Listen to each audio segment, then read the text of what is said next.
আপনাদের সাথে দেখাবো বাংলাদেশের চুয়াডাঙ্গা জেলার জীবননগর থানার গ্রামের স্টাইলে ধনেপাতার ভর্তা। তো দেখতে থাকেন ভিডিওটা।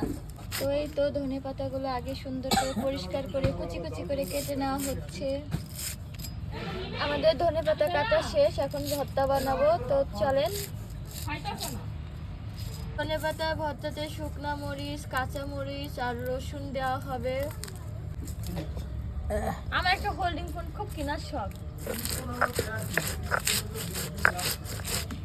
এগুলা ধনেপাতা ভর্তাতে দেওয়া হবে, তাই আগে আমার ফুপি বেটে নিচ্ছে মিহিস করে, তাই তো? ধনেপাতা কুচি করে কুচিরা পাতা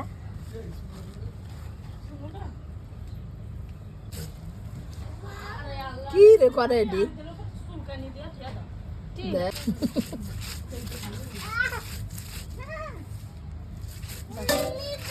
দেখেন আমাদের ধনেপাতার ভর্তা হয়ে গেছে, এটা লাস্ট ফিনিশিং। তো পেঁয়াজ দিবে, পেঁয়াজ দিয়ে একটু হাত দিয়ে মাখাবে, জাস্ট ওয়াও।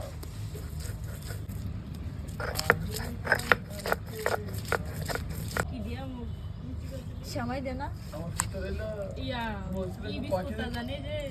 বিস্কুট বিস্কুট দে। এই যে আমার কার তো এখন আমি ভর্তা দিয়ে ভাত খাবো। Thanks for watching, tata. আর ভর্তা কার কাছে কেমন লাগে অবশ্যই